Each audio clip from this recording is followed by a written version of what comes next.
பொதுக்காலத்தினுடைய 25வது ஞாயிறு இந்த ஞாயிறு. சாலமோனுடைய ஞான ஆகம புத்தகத்திலிருந்து நமக்கு தரப்பட்டிருக்கின்ற இறைவார்த்தையை இப்பொழுது வாசிக்க கவனத்தோடு கேட்போம். இழிவான சாவுக்கு அவர்களை தீர்ப்பிடுவோம். சாலமோன் ஞான நூலிலிருந்து வாசகம். அதிகாரம் 2, இறை வார்த்தைகள் 17 முதல் 20 முடிய. பொல்லாதவர்கள் தங்களுள் சொல்லிக் கொள்வதாவது, நீதிமான்களுடைய சொற்கள் உண்மையா என கண்டறிவோம், முடிவில் அவர்களுக்கு என்ன நிகழும் என ஆய்ந்தறிவோம். நீதிமான்கள் கடவுளின் மக்கள் என்றால் அவர் அவர்களுக்கு உதவி செய்வார், பகைவரிடமிருந்து அவர்களை விடுவிப்பார். அவர்களது கனிவினை கண்டு கொள்ளவும், பொறுமையை ஆய்ந்தறியவும், வசைமொழி கூறியும் துன்புறுத்தியும் அவர்களை சோதித்தறிவோம். இழிவான சாவுக்கு அவர்களை தீர்ப்பிடுவோம், ஏனெனில் தங்கள் வாய்மொழிப்படி அவர்கள் பாதுகாப்பு பெறுவார்கள். ஆண்டவரின் அருள்வாக்கு. இறைவனுக்கு நன்றி. திருப்பாடல் 54. என் தலைவர் என் வாழ்வுக்கு ஆதரவாயுள்ளோருடன் இருக்கின்றார்.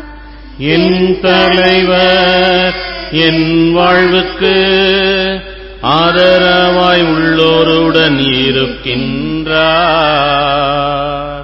என் தலைவர் என் வாழ்வுக்கு ஆதரவாயுள்ளோருடன் இருக்கின்றார். என் தலைவர் என் வாழ்வுக்கு ஆதரவாய் உள்ளோருடன் இருக்கின்றார்.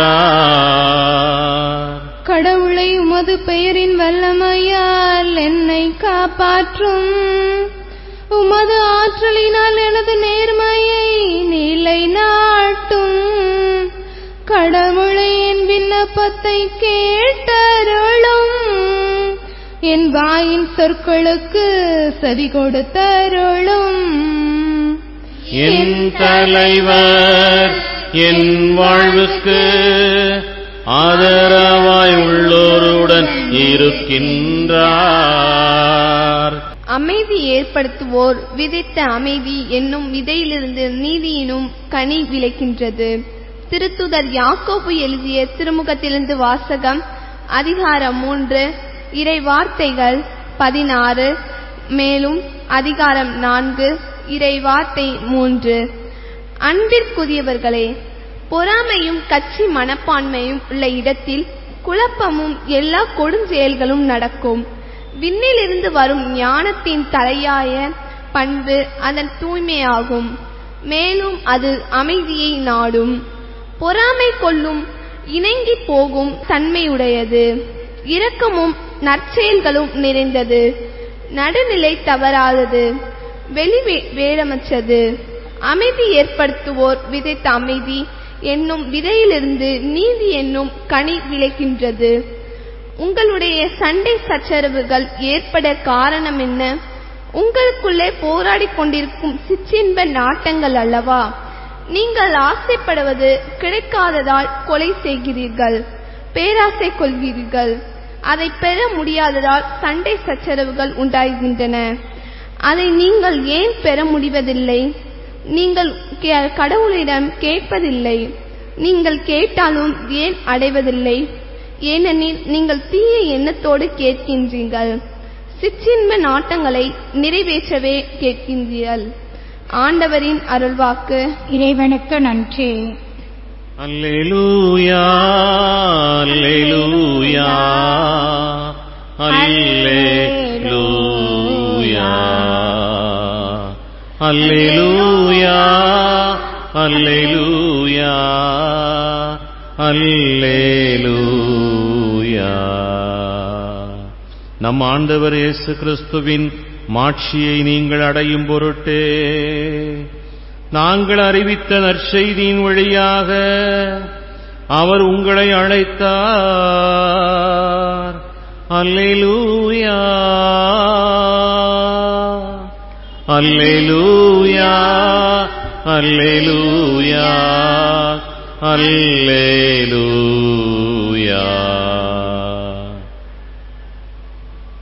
ஆண்டவரின் நற்செய்தியை தகுந்த விதத்தில் எடுத்துச் சொல்ல என் உள்ளத்தை முதட்டையும் தூய்மையாக்கும். ஆண்டவர் உங்களோடு இருப்பாராக. உம் ஆன்மாவோடும் இருப்பாராக. புனித மார்க் எழுதிய பரிசுத்த நற்செய்தியிலிருந்து வாசகம். ஆண்டவரே, மாட்சி உமக்கே. மார்க்கு நற்செய்தி 9வது பிரிவு 30 - 37 முடிய உள்ள வார்த்தைகள்.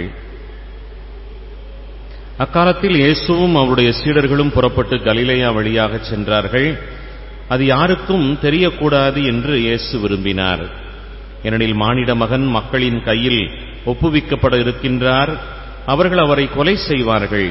கொல்லப்பட்ட 3 நாட்களுக்கு பின் அவர் உயிர் தெழுவார் என்று அவர் தம் சீடருக்கு கற்பித்துக் கொண்டிருந்தார்.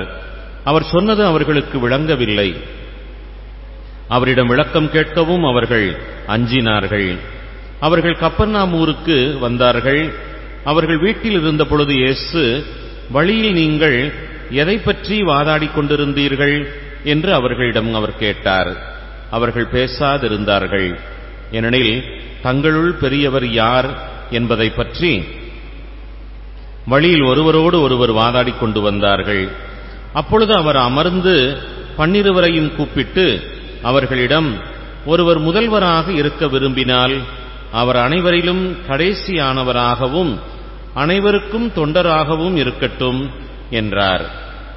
பிறகு அவர் ஒரு சிறு பிள்ளையை எடுத்து அவர்களது நடுவே நிறுத்தி அதை அரவணைத்துக் கொண்டு, இத்தகைய சிறு பிள்ளைகளுள் ஒன்றை என் பெயரால் ஏற்றுக்கொள்பவர் எவரும் என்னையே ஏற்றுக்கொள்கின்றார்.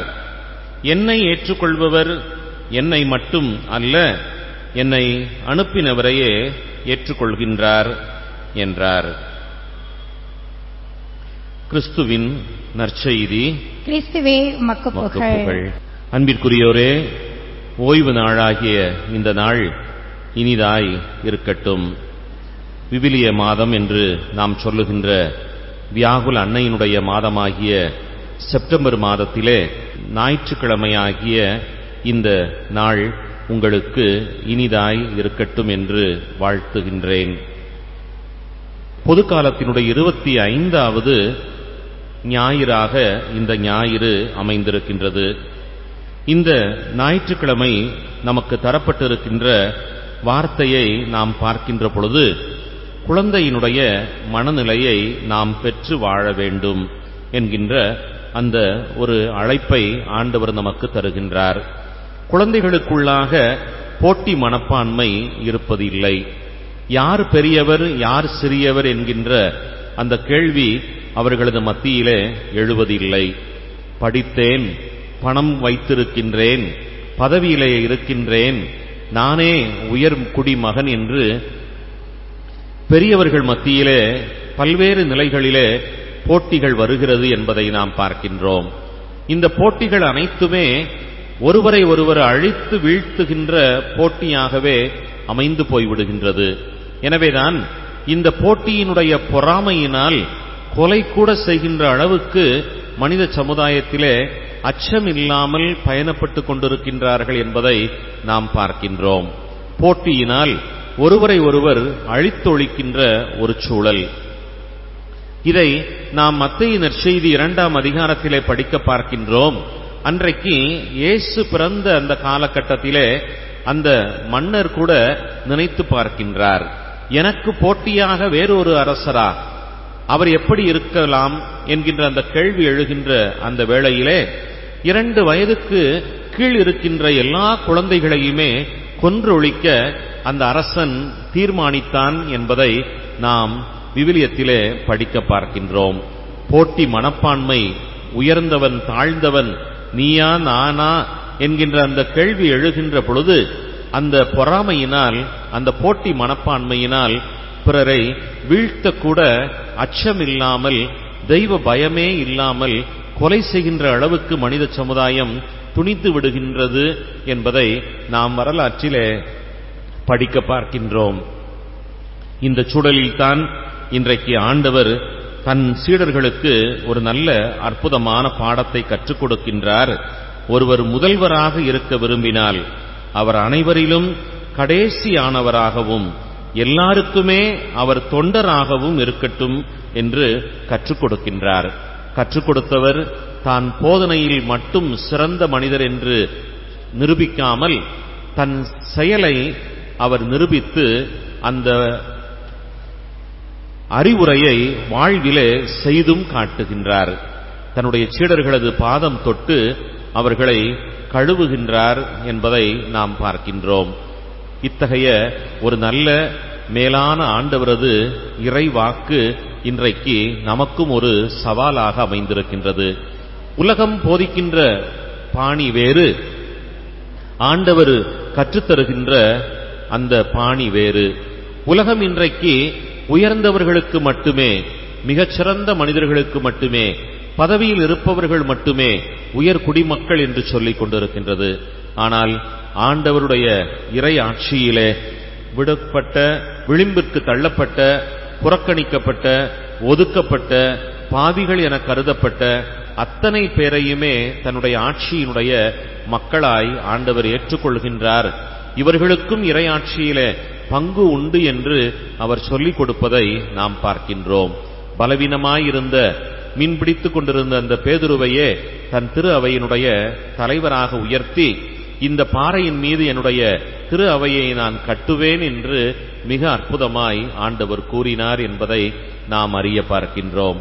எனவே போட்டி மனப்பான்மை இல்லாது, போட்டி மனப்பான்மை என்கின்ற அந்த எதிர்மறையான காரியத்தை விட்டொழித்துவிட்டு, மனித சமுதாயத்திலே மனிதர்களாய் பிறந்திருக்கின்ற எல்லாருமே தெய்வ சாயலை தாங்கியவர்களே என்கின்ற அந்த நல்ல மேலான உணர்வுகளோடு சமமான ஒரு சமத்துவமான ஒரு சமுதாயத்தை கட்டியெழுப்ப நாம் முனைந்து முன்வருவோம். அதன் வழியாய் நாம் இறைவனை பிறருக்கு பறைசாற்றுவோம். எம்மோடு இணைந்திருங்கள், கேட்டு மகிழுங்கள், இறைவனை துதியுங்கள். ஆமென்.